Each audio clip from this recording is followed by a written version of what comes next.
না, মাননীয় স্বরাষ্ট্রমন্ত্রী যে বক্তব্যগুলো আপনি উপস্থাপন করলেন যে সংবিধানে এগুলোর কোনো বক্তব্য নাই, উনি কিন্তু আইনের ছাত্র। ইনফ্যাক্ট উনি হয়তো প্র্যাকটিস করেন না, বাট আইনের ছাত্র এবং উনি খুব ভালো বোঝেন, এ ব্যাপারে আমার কোনো সন্দেহ নাই। পাশাপাশি এখানে একজন আইনমন্ত্রীও আছে, যিনি অ্যাটর্নি জেনারেল ছিলেন এবং আইনমন্ত্রী।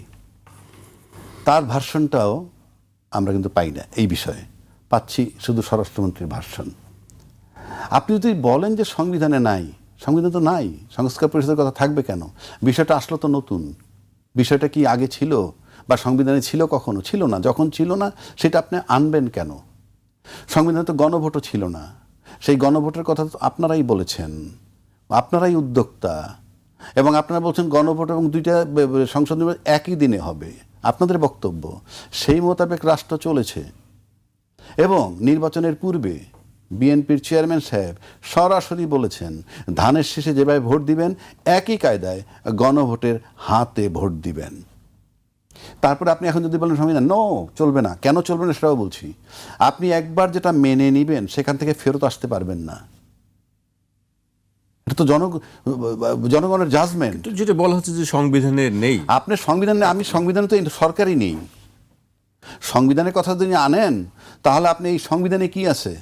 সংসদ ভেঙে যাওয়ার পর পরবর্তী 3 মাসের মধ্যে নির্বাচন, নাকি নাই? আমি বানায় বলতেছি 123 অনুচ্ছেদ মোতাবেক, সংবিধানের 123 অনুচ্ছেদ মোতাবেক সংসদ ভেঙে যাওয়ার পর 90 দিনের মধ্যে আপনি নির্বাচন দিবেন। সেই নির্বাচন 90 দিনের মধ্যে হয়েছে? হয় নাই তো। তারপরে নির্বাচন বলা আছে এরপরে যখন মন চায় তখন করবেন। এখন পর্যন্ত রাষ্ট্রপতি যখন জাতির উদ্দেশ্যে পার্লামেন্টে ভাষণ দিলেন, উনি কি একবারও ব্যাখ্যা দিয়েছেন দীর্ঘ 17 মাস পরে আমরা নির্বাচন কেন করলাম সংবিধানকে ভায়োলেট করে? এটার রিপ্লাইটা কি দিলেন? কোনো রিপ্লাই তো নাই। নির্বাচন কমিশন যখন তফসিল ঘোষণা করছেন তখন বলছিলেন আমি সংবিধানে এত অনুচ্ছেদ মোতাবেক ঘোষণা করছি, বলেন তো নেই।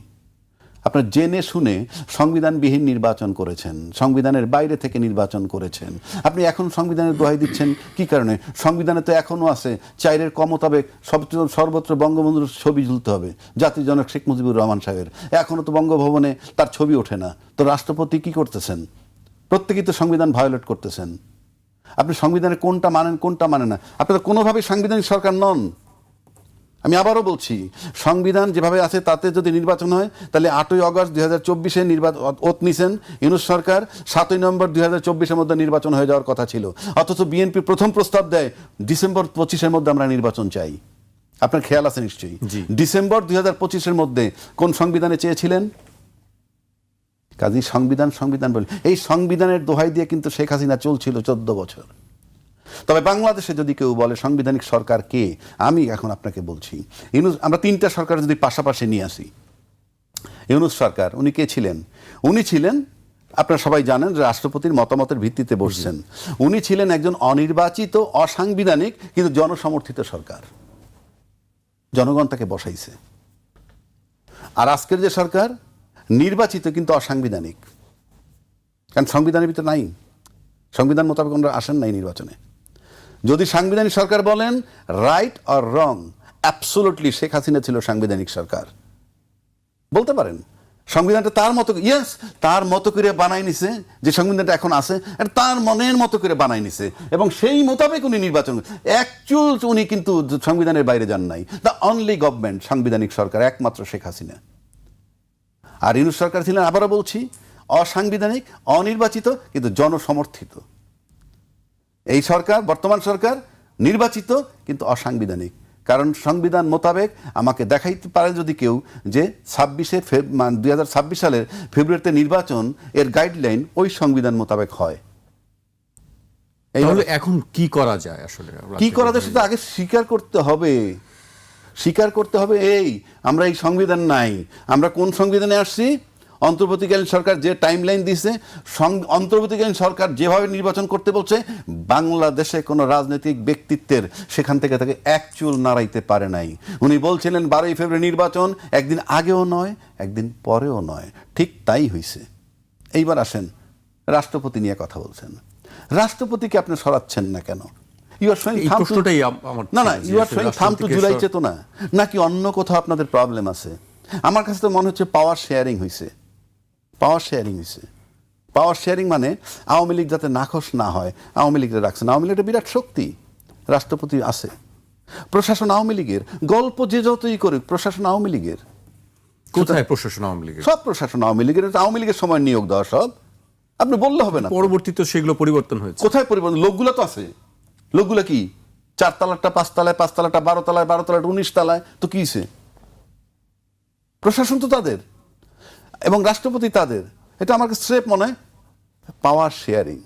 আর পাওয়ার শেয়ারিং এর শর্ত হইলেই যে শেখ হাসিনা বা আওয়ামী লীগ শক্তি এই ছাত্রদেরকে, ছাত্র শক্তি বিলুপ্ত করতে চায় ফ্রম ডে ওয়ান।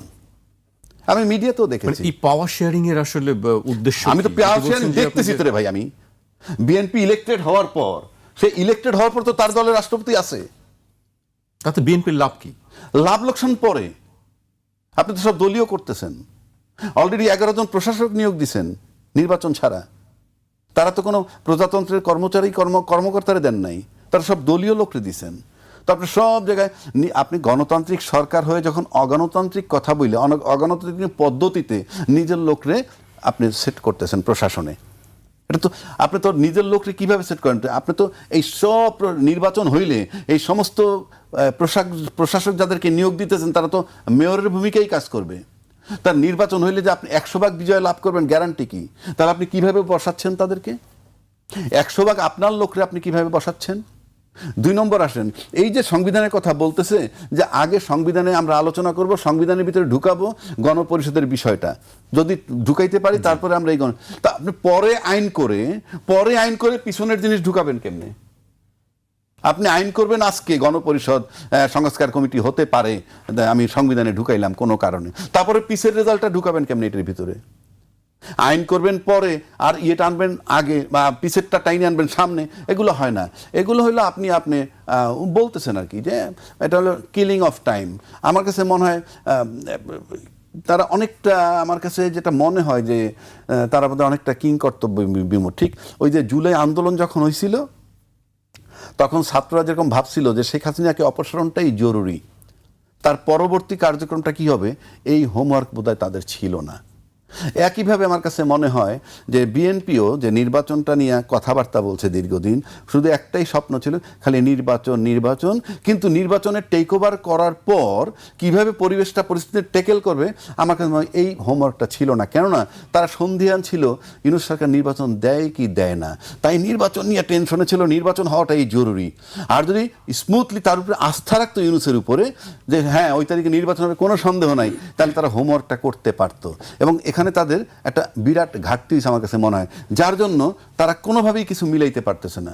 আপনি আইনমন্ত্রীর কোনো অস্তিত্ব নাই, পার্লামেন্টারি অ্যাফেয়ার্স মেইন ম্যান হবে আইনমন্ত্রী, তারপর আপনার সাংবিধানিক ব্যাখ্যা মেইন ম্যান হবে আইনমন্ত্রী। আমরা কিন্তু এখানে যেভাবে দেখা উচিত বা যেভাবে পাওয়া উচিত, আপনি বলতে পারেন সে অযোগ্য ন, উনি অত্যন্ত, আমি বললামই তো, সে আইনের ছাত্র, অনেক ভালো বোঝেন, কিন্তু প্রশ্ন হচ্ছে বিষয়টা জানি কেমন মনে হয় যে কোথাও কি কোনো ঘাটতি বা তাদের ভিতরে কি সমন্বয়হীনতা আছে কিনা, এটা আমার কাছে মনে হয়। এবং এটার লক্ষণ যে খুব ভালো তা আমি বলছি না। আরেকটা কথা আমরা বলি, আমি জানি না পরের ফেসে কি বলবো, আমি বলি সময় কম দিয়েন।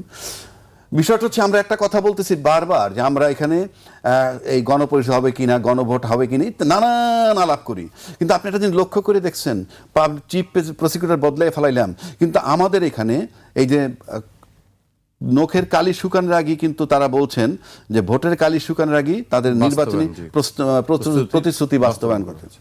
ওনাদের তো নির্বাচনী প্রতিশ্রুতি আরও একটা ছিল, ওনারা বলতেন কি যে বিচার একটা চলমান প্রক্রিয়া। কিন্তু আমরা আজকে পর্যন্ত তো এই ক্ষমতায় আসার পর একটা বার কি আমরা উচ্চারণ করতে শুনছি তাদের কাছে যে 57 জন বিডিআর হত্যা হয়েছে, তারা যে ফ্যামিলি কার্ড দিতেছে, ভালো উদ্যোগ, তারপরে কৃষি কার্ড দেন, ভালো উদ্যোগ, ধর্মীয় ইমাম মুসলমান মুয়াজ্জিনদেরকে দিন, সব ভালো উদ্যোগ, কিন্তু পাশাপাশি স্বৈরাচার যাতে তৈরি না হয়, এরা কিন্তু কথায় কথা একটু স্বৈরাচার বিরুদ্ধে কথা বলে, ফেসিজন, আমার কাছে মনে একটু না বললেই নয়। তা নাহলে একবারও দৃঢ় চিত্তে তো আমরা শুনি নাই একটা দেশের সার্বভৌমত্ব রক্ষার জন্য গণতান্ত্রিক সরকার দরকার, ইউনূস সরকারের মতো সরকার থাকলে সার্বভৌমত্ব নষ্ট হয়ে যায়। তাহলে আপনি সার্বভৌমত্ব নষ্ট করে কারা? সার্বভৌমত্ব রাখে কারা? সার্বভৌমত্ব রাখে দেশের ডিসিপ্লিন ফোর্স আর্মি। সেখানে 57টা অফিসার যে হত্যা হয়ে গেল, সেদিন তো আমার সার্বভৌমত্বে ঘাটতি হয়েছে। এখন পর্যন্ত দৃঢ় চিত্তে আমি কারো কণ্ঠে শুনি নাই যে আমাদের এটা প্রায়োরিটি বেসিস। আমার দেশের সার্বভৌমত্ব ফিরিয়ে আনতে হলে এটার বিচার করা খুবই জরুরি, যাতে কোনো সরকারের সময় এরকম ঘটনা না হয় এবং কোনো সরকার যাতে এটা করার পর আবার ধামাচাপা দিতে সাহস না পায়। আমি তো দৃঢ়চিত্তে বিডিআর হত্যার কথা, এই 57 জন সেনা অফিসার হত্যা হয়েছে আদৌ শুনতেছি না। কেন? আমরা জানতে চাই। নির্বাচিত সরকার, গণতান্ত্রিক সরকার, তখন বারবার বলছে ইউনূস সরকারের সময় যে এটা একটা চলমান প্রক্রিয়া, বিচার একটা চলমান প্রক্রিয়া, কিন্তু আমরা এখন পর্যন্ত বক্তব্য পাই না। সুতরাং আমরা এই বক্তব্যটা শুনতে চাই। আমি একটা দেশের, তারেক রহমান সাহেব নিজে বলেন সবার আগে বাংলাদেশ, সবার আগে বাংলাদেশ করতে হইলেই আমার এই বিচারগুলা করা দরকার। এই অপরাধের বিষয়ে একটা দৃঢ় চিত্তে তাদেরকে বলতে হবে, একটা দৃঢ় বলিষ্ঠ কণ্ঠে আমরা এটা শুনতে চাই যে আমরা ইয়েস বিচার করব।